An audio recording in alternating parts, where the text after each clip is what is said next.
feces and IV push.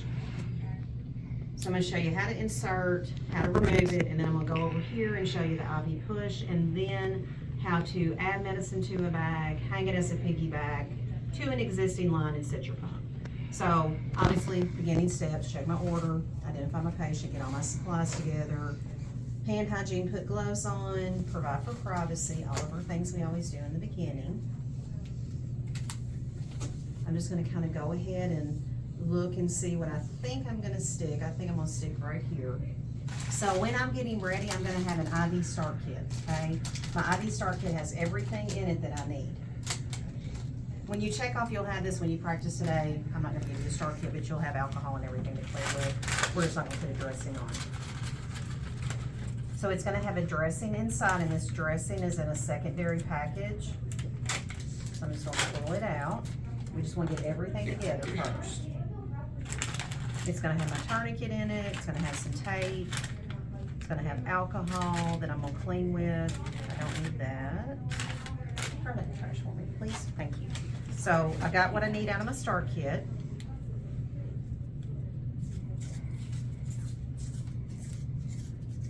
I'm also going to need an extension set. This is what is going to connect to my angiocath. This is what I get medicine through, hook my tubing to, flush through. Have to have an extension set. It's also called a PRN lock or a head lock. Just depends on where you work. And then I want my angiocath, and I'm going to select the size based on my patient's needs. So this patient, we're going to use a 22 gauge. I'm going to go ahead and open it, not taking off my sterile cap, but I am going to loosen it a little bit. Now my extension set, it has air in it, so what do I need to do to it before I prime it? Got to prime it before I ever connect it to my patient. This is sterile. I did not touch the end. If I touched the end, I would have to clean it. My normal saline flush, we're going to have to check and make sure it's within date and that it is a normal saline flush, and it is. Take off my sterile cap. Now this has a little air bubble at the top. Just pull back and push out that air. Take this, it's needleless, just hook it, and you'll see, hook it right there. And I'm going to prime my line, just meaning I'm pushing my air out. So I got it primed, okay? I can see it coming out the end. I can loosen this a little bit. There we go. Don't take your cap off, that still needs to remain sterile. I do loosen it a little bit just to make it easier when I only have one hand.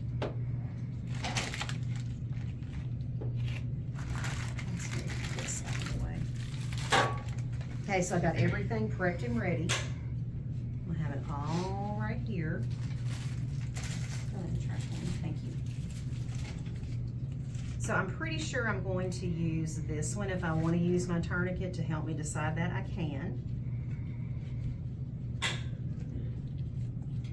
So put on my tourniquet.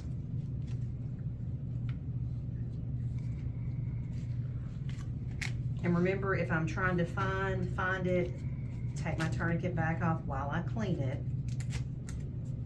Start in the center, concentric circles about 2 to 3 inches out.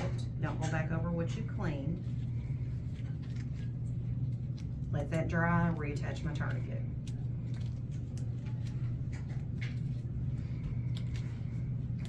So that has dried. I'm going to take my cap off of my angiocath, make sure my bevel is up. I'm going to anchor my vein with my thumb. And about a 15 to 30 degree angle, I'm going to go straight in my vein. Okay, now I want you to come here and look. So do you see how I have flashback? I have blood in my little chamber. That's telling me it's in the vein. So what I'm going to do now is advance it about 1/8 of an inch more. That's it. Pop my tourniquet. Now I'm going to take these 2 fingers, or I can do 1 finger. I suggest that you all do 2 fingers until you get used to doing it. And I'm not pushing the needle in. I'm stabilizing my needle, and I'm taking these 2 fingers and I'm pushing my angiocath into the vein. The full length of it. See, the needle didn't go in, just the angiocath. So let's get our dressing right here. So I'm going to apply some pressure. These are messy. It's going to bleed. Get rid of that. It has a little button that I pop. I'm going to take my extension set, take off the cap, and attach it. And it just screws right on. Clean up any mess, and they, like I said, they do bleed and they get messy. If you have a self-occluding angiocath, it won't bleed, but Do you guys have any of the new ones? I have one in my desk, yeah. I think I have one That in my Ephraim bag, gave like me. the other nurses, Mhm. because they gave me a fake vein and a needle at work, or an IV at work. So I'm gonna take off my dressing. I have to keep the back of this sterile, and I'm gonna put it just over the hub of the angiocath. I'm not putting it on my tubing, just over that blue part. So I'm gonna take this off. Like they changed the dressing and everything on that stuff. Yeah, everything's completely different.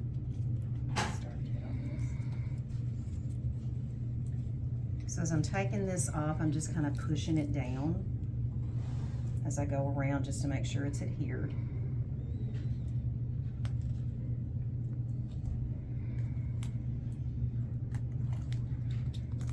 Okay, so I got my dressing on. This has a label attached to it. I just put my date, time, and initials and the gauge of the IV. The gauge of the IV is always written on your package, 20 gauge, 22 gauge, and they're also color coded. So I'm gonna put a date, time, initials, it's a 20 gauge, and I'm just gonna peel this off and stick it on my dressing. Now, I wanna make sure that after I've done all that, I wanna make sure it's still in the vein, and it is. So I just pull back, make sure I've got blood return. I'm gonna flush it with about 3 to 5 milliliters of saline, and before I disconnect, I'm gonna clamp it. So I'm gonna clamp my tubing. And what that does is it prevents blood from backflowing, which is gonna clot off your IV. So you always wanna make sure it's clamped. Disconnect this. Take some tape.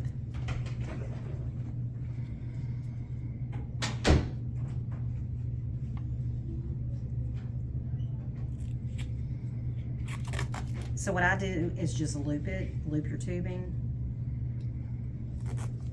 Secure it with some tape. We just don't want it flopping around because then it'll get pulled out. Try not to tape your dressing if you can.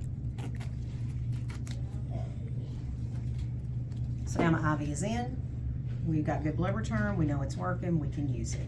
So do my ending steps, clean up a mess, take off my gloves, wash my hands, make sure my patient tolerated it, and document it. Okay, so let me show you how to take it out and clean all this up. Ready? I think that is.